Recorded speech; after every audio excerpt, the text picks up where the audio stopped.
നമസ്കാരം. മലയാളി വാർത്ത ഇൻസൈഡിലേക്ക് സ്വാഗതം. ഫൈറ്റർ ജെറ്റുകൾക്കും ആക്രമണ ഹെലികോപ്റ്ററുകൾക്കുമുള്ള ആയുധങ്ങൾ ഉൾപ്പെടെ അമേരിക്ക $8 ബില്യൺ യുദ്ധോപകരണങ്ങളാണ് ഇപ്പോൾ ഇസ്രയേലിന് കൈമാറുന്നത്. ആയുധ വിൽപ്പന ബൈഡൻ ഭരണകൂടം US കോൺഗ്രസിനെ അനൗപചാരികമായി അറിയിച്ചു കഴിഞ്ഞു. ഈ കരാറിന് ഹൗസ് സെനറ്റ് കമ്മിറ്റികളുടെ അംഗീകാരം ആവശ്യമാണ്. കൂടാതെ ഡ്രോണുകൾ പോലുള്ള ഭീഷണികളെ പ്രതിരോധിക്കാൻ യുദ്ധവിമാനങ്ങൾക്കുള്ള പീരങ്കി ഷെല്ലുകളും എയർ ടു എയർ മിസൈലുകളും ഈ ആയുധ കരാറിൽ ഉൾപ്പെടുന്നു. അന്താരാഷ്ട്ര നിയമങ്ങൾക്കും അന്താരാഷ്ട്ര മാനുഷിക നിയമങ്ങൾക്കും അനുസൃതമായി തങ്ങളുടെ പൗരന്മാരെ സംരക്ഷിക്കാനും ഇറാനിൽ നിന്നും അതിൻ്റെ പ്രോക്സി സംഘടനകളിൽ നിന്നും ആക്രമണം തടയാനും ഇസ്രയേലിന് അവകാശമുണ്ട് എന്ന് ജോ ബൈഡൻ പ്രഖ്യാപിച്ചു. ബോംബുകളും വാർഹെഡുകളുമൊക്കെ ഈ ആയുധ പാക്കേജിൽ ഉൾപ്പെടുത്തിയിരിക്കുന്നു. കഴിഞ്ഞ 15 മാസമായി തുടരുന്ന ഗാസ യുദ്ധം, 2 മാസത്തോളം നീണ്ടുനിന്ന ഹിസ്ബുള്ള യുദ്ധം, ഇസ്രയേലിൻ്റെ ആയുധശേഖരം വല്ലാതെ കുറഞ്ഞു എന്ന വാർത്തകൾ ലോകത്ത് വൈറലായിരുന്നു. യമനിലെ ഹൂതികൾക്ക് നേരെ ആക്രമണം പ്രഖ്യാപിച്ചുകൊണ്ട് ഇക്കഴിഞ്ഞയാഴ്ച ഇസ്രയേൽ കളത്തിലിറങ്ങിയിരുന്നു. തങ്ങൾ ലോകത്തിനു വേണ്ടി ഹൂതികൾക്കെതിരെ യുദ്ധം ചെയ്യുമെന്നാണ് ഇസ്രയേൽ പ്രഖ്യാപിച്ചത്. ഇറാന്റെ പ്രോക്സിയായ യമനിലെ ഹൂതികളെ തകർക്കുന്നതിൽ മറ്റൊരു ലക്ഷ്യം കൂടിയുണ്ട്: ലോകത്ത് കൂടുതൽ സമാധാനവും സുരക്ഷിതവും കൈവരുത്തുക. ഈ യുദ്ധത്തിൽ അമേരിക്ക ഉൾപ്പെടെയുള്ള രാജ്യങ്ങൾ തങ്ങളോട് സഹകരിക്കുമെന്ന പ്രതീക്ഷയുണ്ടെന്നും ഇസ്രയേൽ വ്യക്തമാക്കിയിരുന്നു. അതിശക്തമായ ആക്രമണമാണ് ഇന്നലെ ഗാസയിൽ ഇസ്രയേൽ നടത്തിയത്. ഒരു കുടുംബത്തിലെ 12 പേരുൾപ്പെടെ 62 പേർ ഇന്നലെ കൊല്ലപ്പെട്ടു. ഹമാസ് കേന്ദ്രങ്ങളെയാണ് തങ്ങൾ ആക്രമിച്ചത് എന്ന് ഇസ്രയേൽ വ്യക്തമാക്കുന്നു. വെടിനിർത്തൽ ചർച്ചകൾ വീണ്ടും സജീവമാകുമ്പോഴാണ് ഇപ്പോൾ ഇസ്രയേലിന്റെ അതിശക്തമായ ആക്രമണങ്ങൾ മറുവശത്ത്. ഡൊണാൾഡ് ട്രംപ് US പ്രസിഡന്റായി അധികാരമേൽക്കും മുൻപ് വെടിനിർത്തൽ പ്രാബല്യത്തിൽ വരുത്താനാണ് ഇസ്രയേൽ ശ്രമിക്കുന്നത് എന്ന വിശദീകരണങ്ങൾ ഇസ്രയേലി മാധ്യമങ്ങൾ നൽകുന്നു. ഡൊണാൾഡ് ട്രംപ് അധികാരത്തിലെത്തുന്നതിന് മുൻപ് ഏതു വിധേനയും ഒരു വെടിനിർത്തൽ സാധ്യമാക്കുകയാണ് പ്രസിഡന്റ് ജോ ബൈഡന്റെ ലക്ഷ്യം. ഖത്തറും ഈജിപ്തുമൊക്കെ ഇത് സംബന്ധിച്ച ചർച്ചകൾ സജീവമായി തുടരുന്നു. ഇസ്രയേൽ മധ്യസ്ഥരും ദോഹയിലേക്ക് പോയിട്ടുണ്ട്. കഴിഞ്ഞയാഴ്ച വടക്കൻ ഗാസയിലെ കമാൽ അദ്വാൻ ആശുപത്രി ആക്രമിച്ച് ഇസ്രയേൽ തടവിലാക്കിയ ആശുപത്രി ഡയറക്ടറെ വിട്ടയക്കണമെന്ന് ലോകാരോഗ്യ സംഘടന ആവശ്യപ്പെട്ടു. ആശുപത്രി കേന്ദ്രീകരിച്ച് ഹമാസ് ഘടകങ്ങൾ പ്രവർത്തിക്കുന്നുവെന്ന ആരോപണമാണ് ഇസ്രയേൽ ഉയർത്തിയത്. ഗാസ മുനമ്പിൽ അതിശക്തമായ ആക്രമണങ്ങളുമായി ഇസ്രയേൽ നിരന്നതോടെ ഹമാസ് ഇന്നലെ ഒരു ബന്ദിയുടെ വീഡിയോ പുറത്തുവിട്ടു. 450 ദിവസം മുൻപ് ഇസ്രയേലിൽ നിന്ന് പിടികൂടിയ പട്ടാളക്കാരിയുടെ വീഡിയോ ആണ് ഹമാസ് പങ്കുവച്ചത്. ജീവന് വേണ്ടി അവർ പൊട്ടിക്കരയുന്നു. ഈ വീഡിയോയിൽ ആക്രമണം തുടർന്നാൽ ബന്ദികളെ തീർക്കും എന്ന വിലപേശലാണ് മറുവശത്ത് ഹമാസ് ഉയർത്തുന്നത്. ഈ വീഡിയോയോട് ഇസ്രയേൽ യുദ്ധഭാഷയിൽ പ്രതികരിച്ചാൽ പശ്ചിമേഷ്യയിൽ സ്ഥിതി കൂടുതൽ സങ്കീർണമാകും. ഇസ്രയേലിന്റെ ആക്രമണത്തിൽ ഗാസയിൽ വ്യാഴാഴ്ച കൊല്ലപ്പെട്ടത് 77 പേർ, വെള്ളിയാഴ്ച 73 ആളുകൾ കൊല്ലപ്പെട്ടു. ഗസയിലെ 27 ആരോഗ്യ കേന്ദ്രങ്ങൾ ലക്ഷ്യമിട്ട് 136-ലേറെ ആക്രമണങ്ങൾ ഇസ്രയേൽ നടത്തിയെന്നാണ് ലോകാരോഗ്യ സംഘടന പറയുന്നത്. ഹിസ്ബുള്ളയുടെ അവശേഷിക്കുന്ന പോരാളികൾക്ക് കൂടുതൽ ഊർജം പകരാൻ ഇപ്പോഴത്തെ ഹിസ്ബുള്ള തലവൻ നയീം കാസിം രംഗത്തെത്തി. ലെബനൻ ഭീകര സംഘടനയുടെ ക്ഷമ നശിച്ചേക്കാമെന്നാണ് നയീം കാസി ഇന്നലെ പറഞ്ഞത്.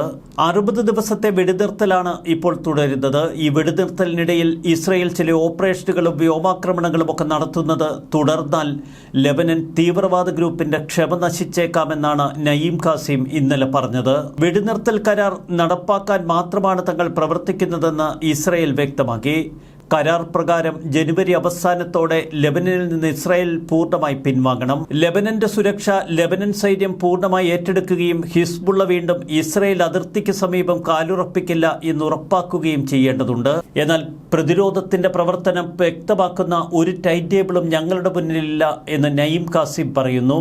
ഞങ്ങളുടെ ക്ഷമ ശത്രുവിനെ നേരിടാനുള്ള ഉചിത സമയവുമായി ബന്ധപ്പെട്ടിരിക്കുന്നു. കഴിഞ്ഞ യുദ്ധങ്ങളിൽ ഇസ്രായേലിന് ദിവസങ്ങൾക്കുള്ളിൽ ബെയ്റൂത്തിലെത്താൻ കഴിഞ്ഞിരുന്നു. മുൻ യുദ്ധങ്ങളിൽ ഇസ്രയേലിന് ബെയ്റൂത്തിലേക്ക് കടക്കാൻ ദിവസങ്ങൾക്കുള്ളിൽ കഴിഞ്ഞു. എന്നാൽ 2024 ഹിസ്ബുള്ളയുമായി ഏറ്റുമുട്ടിയപ്പോൾ ഞങ്ങളുടെ ധീര പോരാളികൾ ഇസ്രയേലിനെ ഫലപ്രദമായി ചെറുത്തുവെന്നാണ് നയീം കാസിം പറയുന്നത്. പ്രതിരോധത്തിന്റെ കരുത്തു കാരണമാണ് ഇപ്പോൾ ശത്രു വെടിനിർത്തൽ അഭ്യർത്ഥിക്കാൻ കാരണമായത്. ഞങ്ങൾ ലെബനീസ് രാഷ്ട്രത്തിലൂടെ അത്തരമൊരു സമ്മതം അറിയിച്ചു. എന്നാൽ നയീം കാസിമിനെയും ഹിസ്ബുള്ളയെയും നേർക്കുനേർ വെല്ലുവിളിച്ചുകൊണ്ടാണ് ഇപ്പോൾ ഇസ്രായേൽ പ്രകോപനപരമായ ചില ആക്രമണങ്ങൾ ലെബനൻ കേന്ദ്രീകരിച്ചും നടത്തുന്നത്. ഇറാനെ തകർക്കുക എന്ന ആത്യന്തിക ലക്ഷ്യത്തിലേക്ക് ഇസ്രായേൽ അടുത്തുകൊണ്ടിരിക്കുന്നു. 1979 ഇസ്ലാമിക് റിപ്പബ്ലിക് സ്ഥാപിതമായ അന്നു മുതൽ ഇറാനും ഇസ്രായേലിനുമിടയിൽ നിലനിന്നത് ഒരു നിഴൽ യുദ്ധം.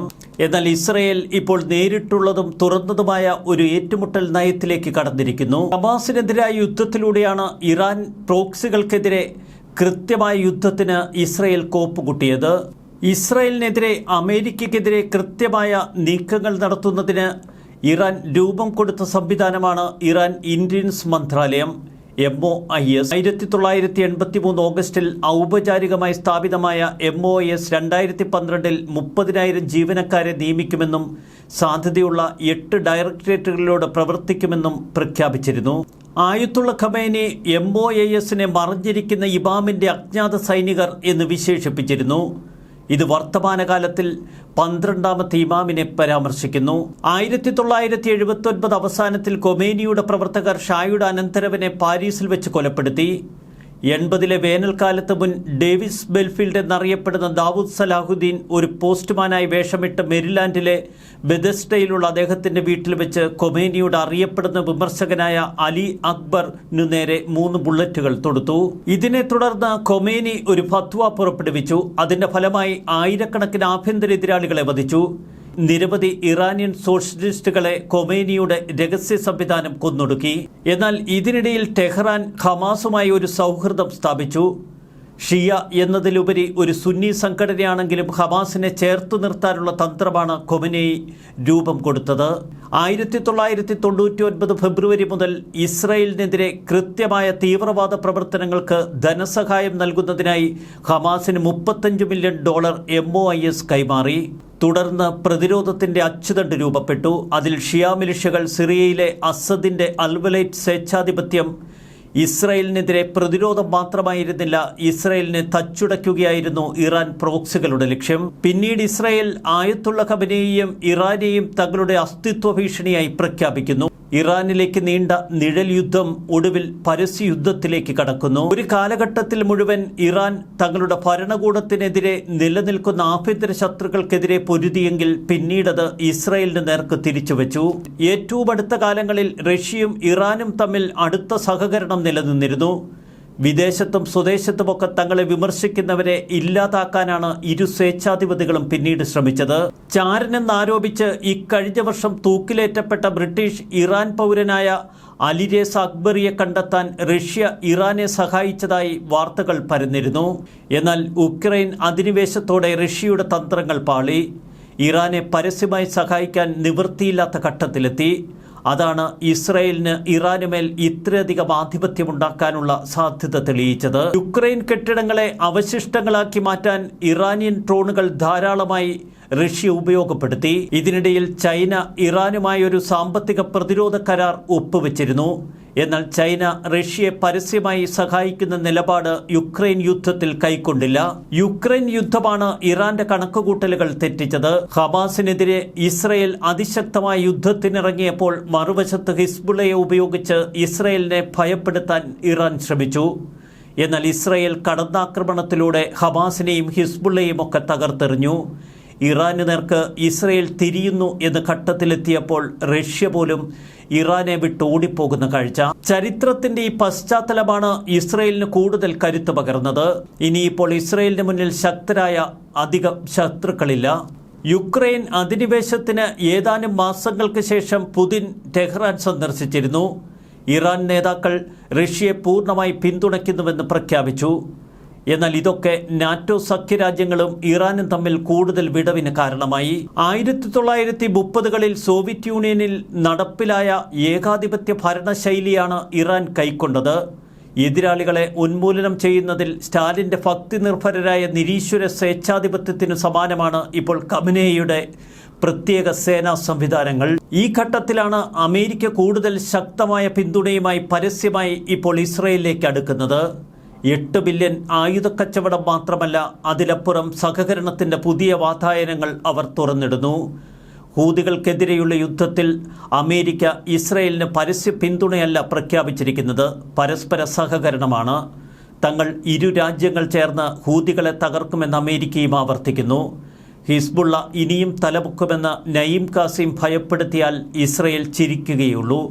കാരണം അത്രയേറെ മാരകമായ പ്രഹരമാണ് ലെബനനിലെ ഹിസ്ബുള്ളയ്ക്ക് ഇസ്രയേൽ ഇതിനകം തന്നെ കൊടുത്തിരിക്കുന്നത്.